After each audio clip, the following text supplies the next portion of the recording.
same 6 defensemen came back. They didn't make one change. And yes, Marner's gone and a few new players are here, but for the most part, it's the same team that walked off the ice against Florida in May. You know, and the idea that that's how you finished last season. Now you've had some turnover, and it's substantial turnover, and all eyes are on you. What do you have? And this is the start. It's got to be disappointing for everyone, you know, within the organization. And what they have here is there's a difference between being a veteran team and being an old team. And they're playing like an old team as opposed to a veteran team. And there's a difference between being big and playing heavy. They're big because it says so on the score sheet. You know, it says so on their profile that they're tall and weigh a lot. But they're not playing heavy. You know, but that's what they're trying to get to. And that will take some time. And if it gets there, I think it can be very advantageous for them. I think it can work. I think especially come playoff time, that's where it can help. If you're a big, veteran, crafty team that leans on teams and, you know, is in the fight and plays well systematically and goes to the dirty and tough areas, if that team's in there, and it very well could be, then this can all work in the end. Yeah, they just got to get there. Brian, and I always reference the LA Kings. They had a system and a style that was very advantageous to them come playoff time. But they never, like, they had to grind a couple years just to, like, get in. Right. It wasn't an easy thing for them because Daryl Sutter made them play a certain way and nothing was easy. They were not allowed to float. They were not allowed to cheat for offense. And they've got to find a balance, the Leafs, to get in. I think their first cup they came in 8th place, like They scraped did. into They the backdoored playoffs. into the playoffs. Yeah, like, and then they And lost went like on 2 games. went on a massive heater. But you know, listen, it's early. There's a lot of teams in the same bucket. Yep. But Then we their talked division about you're right, but we talked about this team. Like, that's the thing. You know, Florida found a way to dig out. You know, I look at it. Montreal's in Calgary tonight. Montreal's lost to the Rangers the other night, but they're a really good team. If you look around, you got an opportunity here on Friday and Saturday against Buffalo. Like, that's not going to be a cakewalk. You might think it might be a cakewalk, but Buffalo always plays them pretty tough. Yeah, it's for me, it's like the worst time to play home and home with them. Because no kidding, the ghosts of 15 years ago seem to be swirling around. Exactly. Is that where, it's exactly that. Kaber, like ass face shooting it in the empty net. Like that's all I see when I go to sleep. When was that? The Kaber we were sitting there in Buffalo, and Kaber, we went over that replay with it. Right there in Buffalo. I believe Salute Gate was against the Sabres too. Don't quote me on that. But the thing is about the Sabres is if you beat them, you're supposed to. You're supposed to. No one's going to give you credit for beating the Sabres. If you lose to them, then it's time. Noisy again. Right? People, the Jays can only give you so much shelter. And they will. I think anything in the Atlantic is a coin flip right now. Any matchup in the Atlantic is a coin flip. I don't think you can say anybody is supposed to beat anybody if there's an Atlantic Division matchup. Yeah, you're right. Johnny and Duthie were talking about how, you know, it should be spaced out with better teams. I think it's just a free-for-all right now. I think you've got 8 teams. 8 teams that all... Is there a team? I guess Detroit and Montreal are happy with their start. Mm-hmm. Everybody else is not happy. No. You know, grinding and going, okay, long season, let's see. Got to get points every night, all of that type of stuff. There's all the cliches coming out of six organizations, and 2 of them are like, hey, we're happy with our start. And keep in mind, it was week and a half ago on this show, we're talking about Todd McClellan melting down after game 1. That's right. They haven't lost since. You're right. Like, what about our Canadian coach mood meter? How many coaches would be happy in the Canadian coach mood meter right now? Winnipeg. You know, Arneal would be, and Marty St. Louis. Yeah. And nobody else. No, I don't think anybody else would be like up there saying this guy's really happy right now on top of the mood meter. Nobody. Where about in Battle Vancouver? for the Vancouver's basement. 4-3. They might be a little bit. He might be in the middle. They're okay. Yeah, Vancouver. Adam Foote's he's probably okay.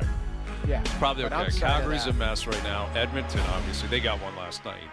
Yeah. But they haven't been happy. The Leafs aren't happy, clearly. Ottawa, Travis Green has got to be snapping right now with the injury to Kachuk, and they lost again last night. It's early, but it can get ornery quick, right? You get a little bit disjointed and feel a little bit uncomfortable. I did that game last night, guys, and I chuckled because I said I thought it was going to be an OT game and a tight game, and it really was because both teams needed to win, right? So I thought to myself, if Knobloch and Green met at center ice at noon yesterday, it was a handshake going, we'll have a tie, get to overtime, we'll both take a point, and then coin flip in overtime. And that's really what happened. Both organizations are like, we need something. And Edmonton looked like they had some life, and so did Ottawa. It was actually it was a methodical game, but it was a pretty good game. Both teams really worked hard.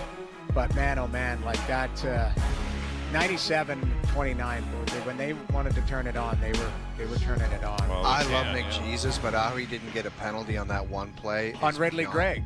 I thought it was a trip. Like, you know what? If you play it, I don't know if we have the replay. He reaches around and taps. I should have pointed it out on the broadcast, but it was already past. I saw a better view of it. When he reaches around, he reaches and he taps his left leg and then reaches around to the right side. He actually spun him off balance, and that's where I think the ref was like, okay, he's messing with him, but he didn't trip him. But he did, in essence, he did trip him because he pushes on his left leg while he's striding and then goes around the right side and pokes him. And it was I thought it was a penalty. Crafty. It was I guess a cagey you got away play. with it, so you don't have to explain cagey. anything. And that Howard, that was his first goal. Yeah. So, anyways, it was coming back to the original point. In the Atlantic, 6 teams are not happy. Yeah. Boston's, they've thrown away a good start, some goodwill. Oh yeah, their start is like that's over. Yeah, you're right, and that I guess you can take solace in that if you're Berube and company. 3-1, not great. Should be better with the start. You had an opportunity to have a great start, but it's not horrendous. You're right there. And we do this every year, guys. Every year they do in October. Every year. What are they doing out there? Are these guys going to be any good? Yep. And Hayes says that every year they're going to end up with 100 points. So what we're seeing right now is somewhat concerning. It's just not good enough. Like we said, not enough players are playing good enough. But in the past, regardless of the personnel, they've got it together. So we'll see. Yep, they have, and it's on them to push the right buttons and get going here for sure, because the rest of the division's allowing you to do that. Whoever can get hot for like 15, 20 games, you might be able to cruise to the finish line. Game 1 of the World Series Friday night. Sean Green will join us, help us tee that up. We've obviously got the Raptors starting their season up tonight down in Atlanta. We'll tee that up later this afternoon. Role play level of concern coming up. MJ calling a game last night. MJ out there doing some skates with Austin Matthews as well. Like that Johnny went no helmet. I like that. I thought he'd wear a hat or something. You can't wear a helmet with a visor for that taping. Maybe not a visor. Put a helmet on. Yeah. Throw a helmet on. You're a professional. When you go out and coach your kids, do you have to wear the bucket? Yeah, of course. Hockey Canada, man. You have to. You have to. No cage, though. No visor, no cage. Sometimes, no chin strap. Sometimes. Just to make sure everyone knows you're out there wheeling. You're an adult out there. Yeah, exactly. There's a true talent out there that's really making things happen. All right, Overdrive continues. TSN 1050 and on TSN 4.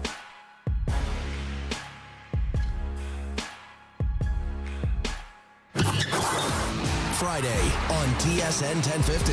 Hear the Toronto Raptors home opener versus the Milwaukee Bucks. Jams it down. Take that with you. Coverage starts at 6 p.m. Hear it all on TSN 1050. The Raptors live here. Now, back to Overdrive with Hayes, Noodles, and the O-Dog.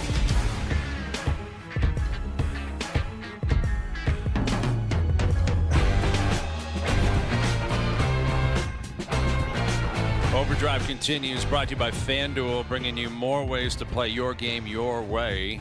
We're moving slowly but surely towards Game 1 of the World Series Friday night. And, man, the World Series knocking the Leafs down on hockey night. Not even playing at 7 o'clock on Saturday. That surprised me. Wow. I have to be honest. Man, they go to Vancouver and they play at 7 o'clock